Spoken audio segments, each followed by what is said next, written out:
Welcome to the Tipping Point Show. I'm Jimmy Evans. I'm so glad that you've joined me today. I have some very special guests joining me today to talk about a great new book that they have that you need to know about. Let me remind you of our prophecy conference that's coming up September 20th and 21st. That's Friday night and all day Saturday. And we have joining us on Friday night, Dr. David Jeremiah. He is the most respected end times expert in the world today. I'm just overjoyed to have him joining us on Friday night. He'll be live with us via video, but he'll be live. We'll be interacting with him live. And, the crazy world that we're living in, who knows what it's going to be like by September, but we're going to be hearing his view on what's happening related to the end times. And so I just can't wait for him to be with us. I'll also be speaking a little bit on Friday night after him. And on Saturday, my dear friend, and this is just, again, such a wonderful blessing, we have Max Lucado, who will be with us. He is the best-selling Christian author of all times, except for the Bible.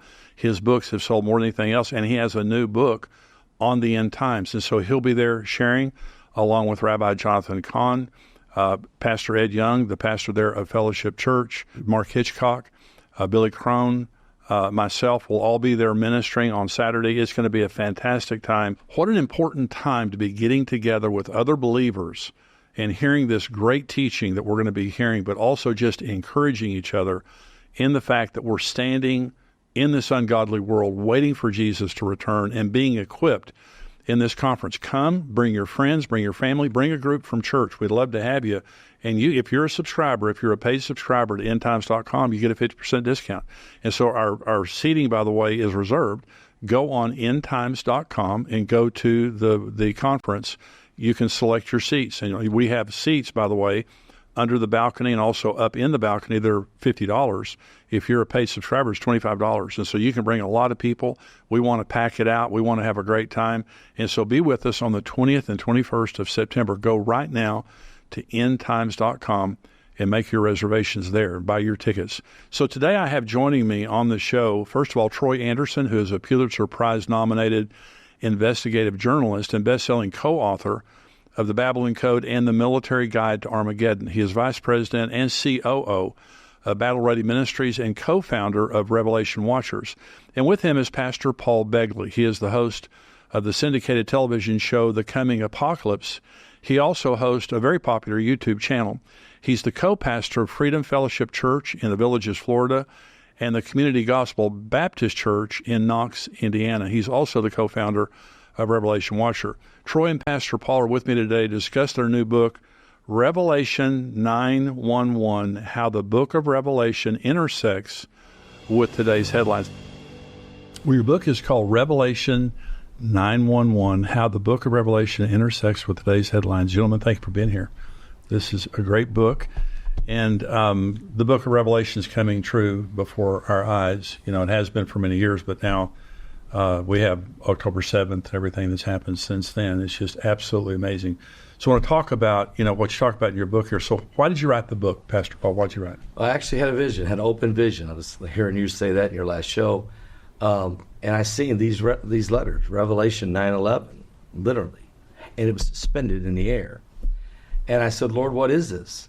And the Lord spoke to me and said, it is upon mankind. It's about to happen. Wow. Write it down. Preach it. What's about to happen? No more answers. So after prayer, after coming really out of that open vision and prayer, I picked up the Bible, went to Revelation chapter 9, verse 11. And it talks about this creature, Apollyon, coming out of the bottomless pit and bringing the hordes of hell with him, basically, and then unleashing 4 more fallen angels under the river Euphrates and creating the 6th trumpet war. And I said, I don't want to write this, okay? I don't want. First of all, if you read the book of Revelation and study Bible prophecy, you enjoy the ending, okay? This chapter I like, and by the way, where does it fit, okay?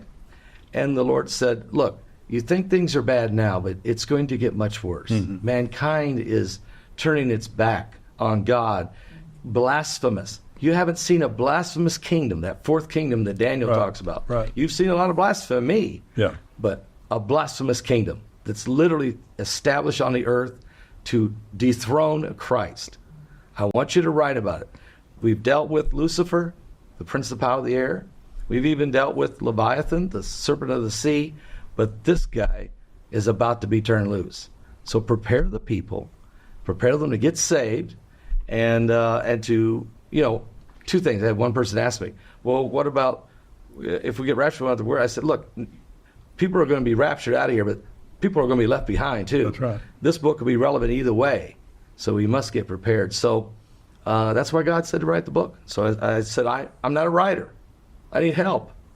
And I had met Troy one time at a conference, shook his hand, heard him and Colonel Giammona speak, and after praying, the Lord said, get Troy to help you. So I called him. He said, I told him what the concept was. He says, give me 7 days. I got to pray. And he hung up the phone. I said, this ain't going to happen. Again. But he came back, and I really appreciate it. He's a great writer. And he's a great writer. He helped us. So do you believe, and you're talking about the Antichrist, when I see the things that are happening after October 7th, because it's a horrible situation going over there, and we've written a series of books called What's Next? And people ask me, what do you think is going to happen next? Well, I don't, there's wars and all kinds of things that are going to happen, but the big events are the rapture and the Antichrist. The rapture could happen at any time. Right. But the Antichrist, this is the world of the Antichrist. And I said last year when AI came out, AI is announcing the arrival of the Antichrist. And so do you guys believe we're living, do you think the Antichrist is alive and out there somewhere? Yeah, I mean, many different, Bible prophecy experts I've interviewed say that most likely the Antichrist is alive today, because just look at everything we see happening today. It's like all these world events are preparing the world for the arrival of the Antichrist. And now for the first time in history, we have artificial intelligence, we have electronic banking, we have computer chip implants, brain implants. I mean, for the first time, we could actually have this mark of the beast system that the Antichrist presides over. And I think artificial intelligence, the Apostle John talked about the image of the beast. Is that some kind of, reference to artificial intelligence? Could the Antichrist be a combination of artificial intelligence, transhumanism, some kind of hybrid? I think these are questions we need to ask. Well, this is the world. I mean, this is the world we're living in. So you talk about 2,500 Bible prophecies that have already been fulfilled. Mm-hmm. And so it says with 80% of the prophecies being fulfilled. What does this mean? We're in the final days? We're in the final few years? I believe, yes. I believe we're in what I would call the end time era of the stretch run, if he was at the Kentucky Derby. Yeah. And what's happening is this is going to be the most volatile and the most intense period just before the rapture, of course. And the rapture of the church comes, it's going to be, then they really going to see chaos. But we're in a time now, the Bible, if you think about it, God's already did everything. He did the flood, he called the prophets and the law, he gave to Moses. They got out of Egypt. Jesus was born in Bethlehem. We have his gospel, his message, his ministry. We've gone through the early church. Here we are 2,000 years later. And the rebirth of Israel, 1948, huge. The attack on Israel, October 7th, huge. Maybe even, we're at the verge of seeing the red heifers and the burning of the ashes, the building of the temple. I mean, we're really in the stretch run. So what people should realize is God is now going to speak with a clarion call. Pastors like yourself and ministries like yours and others all over the world are going to have to stand on the hill and literally cry loud and spare not, okay? Right. The king is coming. So we really feel like, if you look at it, there's nothing else Jesus to do but come back. I mean... Well, this is it. Right? This is the world. Jesus said it would be like the days of Noah and Lot, buying, selling, marrying, giving in marriage, planting, building. In other words, business as usual in a very evil culture. Yeah. And that's exactly what we see today. Now, you guys talk in your book about the woke agenda, cancel culture, green religion. That's pervasive. It's everywhere that you go. So what do you think about that? What do you guys talk about? Yeah, so what we do in this book is we take people from the September 11th terrorist attacks. I remember somebody that his family owned part of the World Trade Center got a hold of me before Rabbi Kahn's book, The Harbinger, came out. It says, you got to interview this rabbi. He's got this book coming out. And in The Harbinger, he talked about how the same signs of judgment that were in ancient Israel now replaying in America. Right. So in this book, we take you from the September 11th terrorist attacks, which seem very prophetic in nature, all the way up to where we are today, and just look at the transformation that's occurred in our society in the last 3 decades. It's unbelievable. The transgenderism, the woke agenda, the cancel culture, just the widespread evil. We have a chapter called Vortex of Evil. So we explore all these things that are leading us to this Revelation 9 event, this unleashing of the demons from hell, from the bottomless pit. I mean, just at NRB last year, Franklin Graham said, it seems like all hell's about to be released upon the world, and that seems to be where we might be.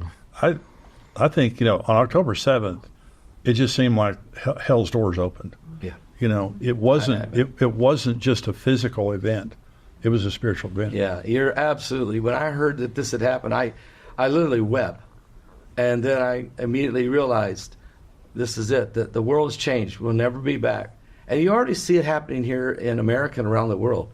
The war's not over, but the whole world has turned against Israel. The current administration, doesn't know which side it's on at this moment. People are confused. This is a game changer for sure. And so we must share the gospel of Jesus Christ. We must stand in there and tell others.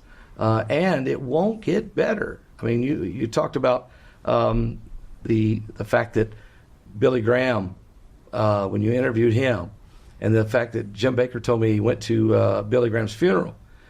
We put it in a book, and he asked Franklin and said, what do you think this means, the passing of your father?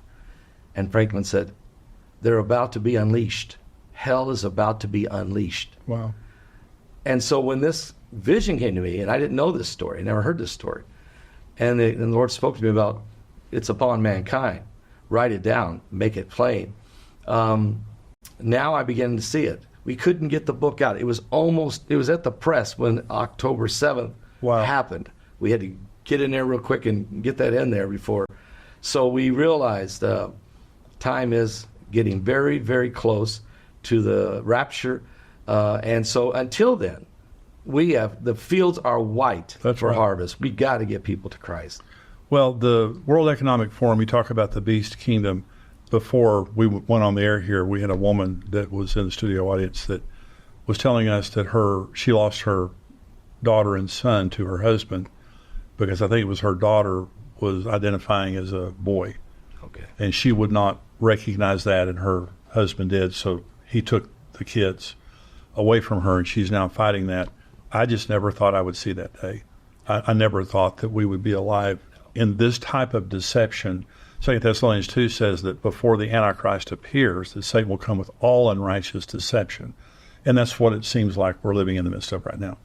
Yeah, in Revelation 9:11, we talk about how does this happen? This poor mom, in this situation, and that there's been a concerted campaign. Of course, it's spiritual in nature at its root, but for decades now, there's very powerful organizations like the World Economic Forum, Bilderberg Group, all kinds of secret societies and things like that are orchestrating this massive transformation. It's occultic in nature in many cases, and so this is all part of a concerted plan. There's actually an FBI guy who wrote a book called The Naked Communist in 1958, and he listed 50 things that the communists plan to do over the next 5-6 decades to completely transform America. And if you look at the list, it included all these things like the transgender push, the relax the obscenity laws, all these different things. And it's almost every one of them has been fulfilled except for the creation of a world government. So it's amazing what this covert campaign that's been going on behind the scenes has accomplished.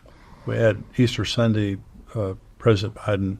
It was the transgender day of visibility, and there was an outcry, obviously from the Christian community and whatever, but on Easter Sunday. And it's just they're trying to, not just, disrespect our faith. They're trying to obliterate our faith and to replace it with these ideologies that are heretical and blasphemous.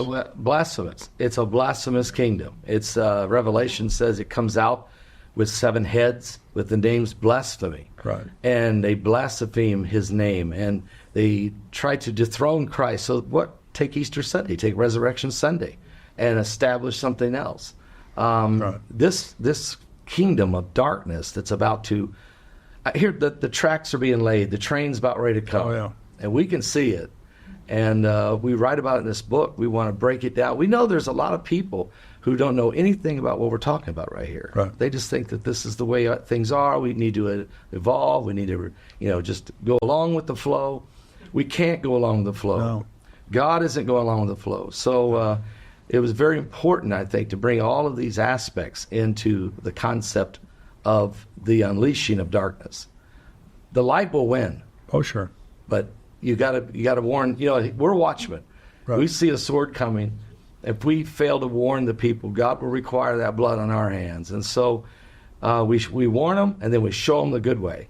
Yeah. And that's what we have to do. I've been preaching on end-time prophecy for 42 years. And, I used to preach on end-time prophecy. Back in the 80s, I was preaching on prophecy, and I would say, it's going to get worse. And I thought to myself, how could it get worse? We have R-rated movies, on HBO and stuff like that. Right. And you look at this world today. It's the world of the end. This is the kingdom of the Antichrist. Amen. The only thing we haven't seen is him appear. So the World Economic Forum, Klaus Schwab, is that a precursor of the beast system? Yeah, absolutely. If I was doing a movie, I would choose this guy to play the character. but and his sidekick probably let him be the false prophet. But anyway, the World Economic Forum, that's been around about 50 years, has been preaching this one world conglomerate. And you see it happening. Big bank, big tech, big media, big pharma. Eisenhower told us to beware of the military-industrial complex. That's right. We're watching all of these things come together. And, the World Economic Forum makes no bones about it. They blaspheme God right from their podium. Yeah. They bring in the top CEOs, the top prime ministers, presidents, Congress, members of different parliaments, and all of the Big Ten. I'll call them the Big Ten kings. We're getting ready to write a second book here, but they're all coming together. So when you look at what's happening, we are so close. It is the era of the Antichrist. That's right. And I do believe he's alive. He could be in his 30s. I think he's probably being trained. Maybe there's 100 of them being trained, one to be chosen. Right. And when you think about the man of sin, I think the Bible calls him the son of perdition.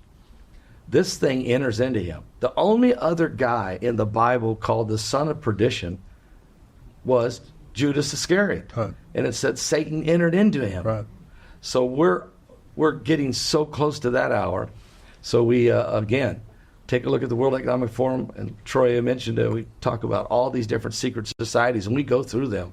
I think it's important. It opens some eyes. Well, the thing that's happening right now is like on October 7th, you see the world turning against Israel.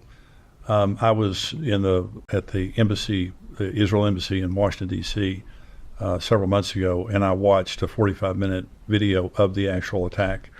And we saw 139 Israelis murdered on that. And before they introduced the video, they said, we have edited out what they did to the babies. But what they did, we just saw, it was just the most unbelievable. And then, and one of the reasons they were showing us this, they showed us this video, and they said, we don't want Israelis to see this video because this is their family members, their friends, and things like that. We want you to see this because everybody's saying it's a lie, that either it didn't happen or the Israelis did it to their own people is a pretext for invading Hamas or whatever. The level of deception, the level of lies, but the most supernaturally evil thing I've ever seen in my lifetime was in response to the Hamas attack, people turned against Israel.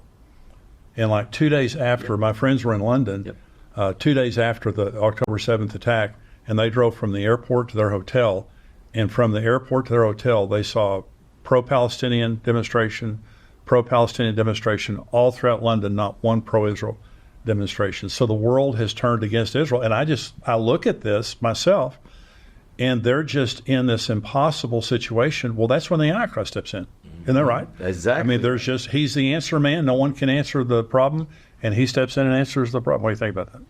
Yeah, I mean, it's just, so incredibly difficult to see the world turning against Israel. The Biden administration proposing this two-state solution. Of course, the Bible warns against, dividing the land of Israel. I mean, there's different books that we've read in the past say every time America would even move in that direction, would be some kind of disaster that would occur here. So, and the whole world, it's this rise of anti-Semitism at major colleges. It's shocking to see this happen. And, the Bible tells us, Israel is the apple of God's eye. That's right. It's the center of the Bible, and the Word of God was conveyed to us through the Jewish people. And so in Irvine, where I live, there's hundreds every Sunday, or sometimes thousands of people protesting for the Palestinians, for this thing. And so many people are being deceived by all the propaganda. There's billions of dollars being spent behind the scenes to perpetuate this propaganda. Well, so right now we just had the eclipse, the great North American eclipse of April 8th. Do you think that's significant? Oh, absolutely. I mean, God's the one that set this up. Man didn't set this one up. No, wait. Somebody on The View yesterday had one of the hosts on The View blamed it on global warming. Oh, come on. Oh, man. No, I mean, this is God's prophetic sign. He said it in Genesis 1:14 that He made the sun, the moon, the stars for signs and seasons and days and years. Right. When Jonah entered into Nineveh, it was June 15th, 763 BC, a major solar eclipse. Wow. That's why Jesus said when they asked him, show us a sign, he goes, look, you're not going to get anything except the sign of the preaching of the prophet Jonah. Which happened when Jesus died. When Jesus died, we had another eclipse. God sent the sun backwards, or tilted the earth for Hezekiah. Right. He kept the sun up for 24 hours, or stopped the earth for Joshua. So God's in control, not Outdoor or anybody else. Okay, so now what happens is, after we saw this sign, I said, God, I know it's a sign, and you crossed in America, so you've looked into the prophetic future. What are you saying to us? Is this an American sign? Is this a church sign? And the Lord, was revealing to me that it's both. Every individual person has to make up their decision where they're going to be with God. And you can get in the kingdom of God, and even if the nation you live in is godless, you're still in the kingdom. Right. But also it's a Nineveh moment for America. We've got to choose who we're going to be.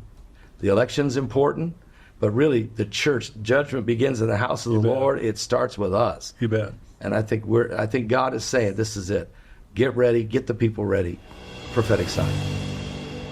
Thank you for joining us. If you're a subscriber to endtimes.com, thank you. If you're not, go to endtimes.com, $7 a month. You get the entire Tipping Point show without commercials, plus all the other podcasts we do, all the other articles we have. We have breaking news to keep you up to date with everything happening around the world. $7 a month. It's a bargain. You can't find a better bargain than that for the information that we give about the things that are happening in the world.